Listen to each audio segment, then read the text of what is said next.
ಆತ್ಮೀಯ H16 news ಅರ್ಥಾತ್ ಹೇ ಸೀತಾರಾಮಗೆ ಸ್ವಾಗತ. ನಾನು ನಿಮ್ಮವ MI ಅಥವಾ ಮಲ್ಲಪ್ಪ ಜೋತಾವಾರ್. ಆದ್ಮೇಲೆ ಈಗ ತಾವು ದಿನ ಸುದ್ದಿಗಳನ್ನ ಅದರ ಜೊತೆಗೆ ವಿಶೇಷತೆಗಳನ್ನ ನೋಡ್ತಾ ಹೋಗಿ ವಿಶೇಷ ಈ ಮೊದಲನೇ ಸುದ್ದಿಯನ್ನು ನೋಡಿ.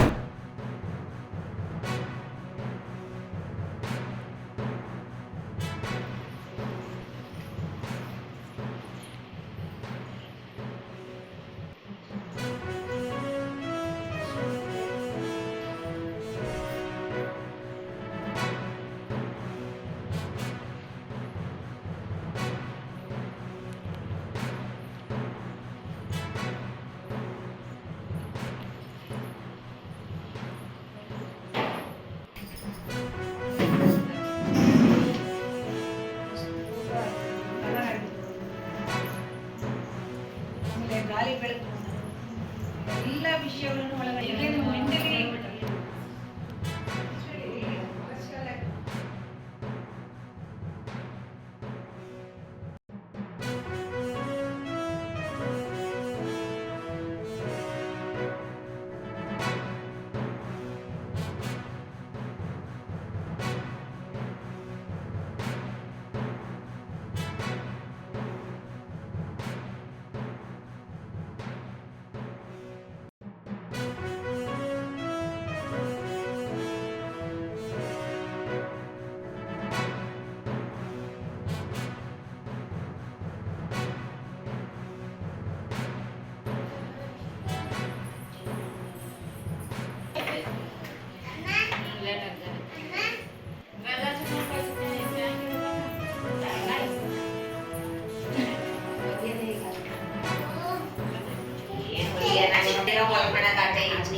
ಒಳಗೆ ಹೋಗ್ತಿದ್ದೆ ಫಲವಂತಿಯ ಏನಂತ ಅವು ನಾನು ಮನೆಯಲ್ಲ ನಾಟ ಕೊಟ್ಟು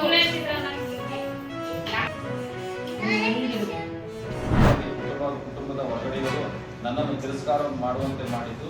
ಆದರೂ ಸಹ ನನಗೆ ನಾನು ಅದಕ್ಕೆ ಎದೆಗುಂದಲಿಲ್ಲ. ಜೀವನದಲ್ಲಿ ಏನಾದರೂ ಸಾಧಿಸಬೇಕು ಎಂಬ ಛಲದಿಂದ ಶಿಕ್ಷಣ ಪಡೆಯಬೇಕು ಎಂಬ ಉದ್ದೇಶ ಬೆಳಗಾವಿ ಕಡೆ ಪಯಣ ಬೆಳೆಸಿದೆ. ಆಗ ನನಗೆ 5 ವರ್ಷ. ಬೆಳಗಾವಿಯಲ್ಲಿಯೂ ನನ್ನ ವಿದ್ಯಾಭ್ಯಾಸದ ಅವಧಿಯಲ್ಲಿ ನಿಧಾನ ಕಲಿಕೆಯಿಂದ ಹೊಂಟಿದೆ.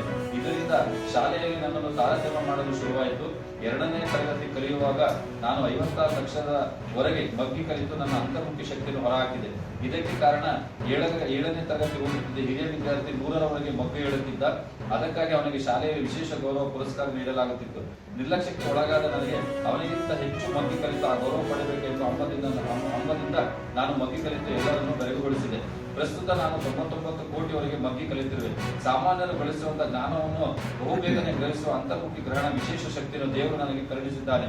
ನಾನು ಪ್ರೌಢಶಾಲಾ ಶಿಕ್ಷಣ ಪಡೆಯುವ ಸಮಯದಲ್ಲಿ ಎಲ್ಲದರಲ್ಲೂ ನಾನು ಮೊದಲಿಗನಾಗಿದ್ದೆ. ಇದರಿಂದ ಅಸಮಾಧಾನಿತರಾದ ಕೆಲ ಸಹಪಾಠಿಗಳು ಅಲ್ಲಿಯವರೆಗೂ ನಾನು ಪಡೆದ ಪ್ರಶಸ್ತಿಗಳನ್ನೆಲ್ಲ ನನ್ನ ಕಣ್ಣೆಂದು ಹರಿದಾಕಿ ಅವಮಾನ ಮಾಡಿದ್ರು. ಆದ್ರೂ ನಾನು ಅದಕ್ಕೆ ತಲೆ ಕೆಡಿಸಲಿಲ್ಲ.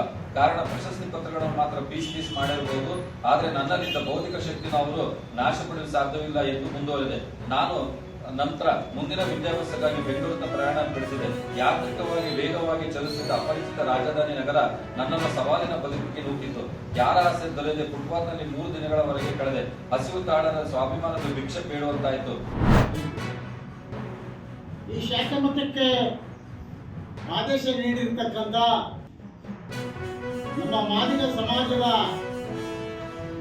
ಚಿತ್ರದುರ್ಗದಲ್ಲಿರುವ ಮಾದರಿ ಚೆನ್ನಯ್ಯ ಮಠದ ಸ್ವಾಮೀಜಿಗಳು ಆದೇಶದ ಮೇರೆಗೆ ಹಿರೂರಿನ ಆದಿಜಂಬ ಸ್ವಾಮಿಗಳು, ಷಡಕ್ಷರ ಮುನಿಗಳು ಸ್ವಾಮೀಜಿಯವರು ಇವರಿಬ್ಬರ ಆದೇಶದ ಮೇರೆಗೆ ನಾವು ಒಂದು ಮಠವನ್ನ ಮಾಡಬೇಕು ಮಧ್ಯಂತರ ಕರ್ನಾಟಕದಲ್ಲಿ ಅಂತ ನಮ್ಮ ಸಮಾಜದವರು ಉದ್ದೇಶದಿಂದ ನಾವು ರೆಡಿಯಾಗಿದೆ.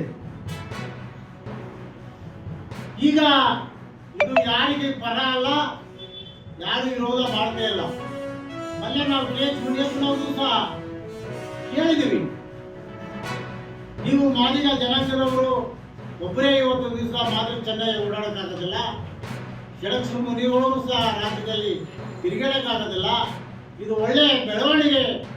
ನೀವು ಮಧ್ಯಂತರದಲ್ಲಿ ನೀವು ಒಂದು ಶಾಸಕ ಮಠವನ್ನ ಎಲ್ಲ ಮನ್ಮೋಹನ್ ಇರ್ತಾರೆ, ನಂತರ ಹಿರಿಯರಾದ ಡಿ ಕೋಡಪ್ಪನವರಿದ್ದಾರೆ, ಹಾಗೆ ನಮ್ಮ ಸಮಿತಿಯ ಹಿರಿಯರಾಗಿರ್ತಕ್ಕಂಥ ಪೇಪರ್ ಚಂದ್ರ ಮಲ್ಲಿಕಾರ್ಜುನ ಇರ್ತಾರೆ, ಉಪಾಧ್ಯಕ್ಷರಾಗಿರ್ತಕ್ಕಂಥ ಎಲ್ಲ ಮನ್ಮೋಹನ್ 5 ವರ್ಷದಿಂದ ನಮಗೆ ಮಾದಿಗ ಜನಾಂಗದವರಿಗೆ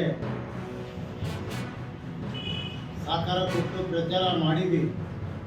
ನಿಮಗೆಲ್ಲರಿಗೂ ಒಂದು ಅಭಿನಂದನೆಯನ್ನು ಸಲ್ಲಿಸ್ತಾ ಈ ಪತ್ರಿಕಾಗೋಷ್ಠಿ ಉದ್ದೇಶ ಏನಂದ್ರೆ, ದಾವಣಗೆರೆ ಜಿಲ್ಲಾ ಮಾದಿಗ ಮಹಾಸಭಾ ವತಿಯಿಂದ ಅಯೂಬ್ ಪೈಲ್ವಾನ್ ಅವರಿಗೆ ಈ ದಿನ ಅಯೂಬ್ ಪೈಲ್ವಾನ್ ಅವರ ಮಗ ಹುಸೇನ್ ಅವರು ಒಂದು ಯೂನಿಫಾರ್ಮ್ ಹಾಕಿರ್ತಕ್ಕಂಥ ಮಹಿಳೆ, ನಮ್ಮ CPI ಮಹಿಳೆ ಗಾಯತ್ರಿ ಮೇಡಮ್ನವರಿಗೆ ಅವರು ಯಾವ ರೀತಿ ಅವರಿಗೆ ಎದೆ ಮುಟ್ಟೋ ರೀತಿ ಯಾವ ರೀತಿ ಮಾಡಿದ್ರು ಅದೇ ರೀತಿಯೇ ಅವ್ರ ತಾಯಿಗೆ ಯಾರು ಮುಟ್ಟಿದ್ರೆ ಸುಮ್ಮನೆ ಇರ್ತಿದ್ರು ಅವ್ರ ಮನೆಯಲ್ಲಿ. ಯಾಕೆ ಅವ್ರ ಮನೇಲಿ ಹೆಂಡತಿ ಮಕ್ಕಳು ಅಕ್ಕ ತಂಗಿ ಯಾರೂ ಇಲ್ವಾ? ಈ ಸರ್ಕಾರ ನೋಡ್ಕೊಂಡು ಸುಮ್ಮನೆ ಕೂತಿದ್ಯಾ? ಯಾಕೆ ನಮಗೆ ಮುಂದೆ ಈಗಿನ ವಾತಾವರಣದಲ್ಲಿ 50-50 ಇದೆ, ಮಹಿಳೆಯರಿಗೆ 50-50, ಜೆಂಟ್ಸಿಗಿದೆ. ಈ ವಾತಾವರಣದಲ್ಲಿ ನಾವು ಮಹಿಳೆಯರಿಗೆ ಕಾಲೇಜಿಗೆ ಕಳ್ಸೋದಾಗಿರ್ಬೋದು, ಮಕ್ಕಳಿಗೆ ಹೊರಗಡೆ ಕಳ್ಸೋದಾಗಿರ್ಬೋದು, ಈ ರೀತಿ ಪೊಲೀಸ್ನವರಿಗೆ ಈ ರೀತಿ ಆದರೆ ನಾವು ಹೊರಗಡೆ ಇರ್ತಕ್ಕಂಥ ಜನ ಏನು ಮಾಡಬೇಕು? ಇದನ್ನು ಅಧಿಕಾರಿಗಳು ಸ್ವಲ್ಪ ಯೋಚನೆ ಮಾಡಿಕೊಂಡು, ಈಗಿರ್ತಕ್ಕಂಥ ಜಿಲ್ಲಾ ಮಂತ್ರಿಗಳು ಯೋಚನೆ ಮಾಡಿ ಈಗ ಹೊರಗಡೆ ಇವಾಗ ಕಾಲೇಜಿಗಾಗಲಿ ಸರ್ವತ್ತಲ್ಲಾಗಲಿ ಈಗ ನಮ್ಮ ಗಾಂಧೀಜಿಯವರು ಸುಮಾರು ಈಗ ಗಾಂಧಿ ಸ್ವತಂತ್ರ ಬಂದಾಗಿನಿಂದನೂ ಕೂಡ ನಾವು ಸ್ವತಂತ್ರವಾಗಿ ಓಡಾಡ್ತಿದ್ದೀವಿ ಅಂತ ಹೇಳ್ತಾರೆ. ಮಧ್ಯರಾತ್ರಿ 12 ಗಂಟೆಗೆ ಓಡಾಡ್ತಿದ್ದೀವಿ ಅಂತ ಹೇಳ್ತಾರೆ.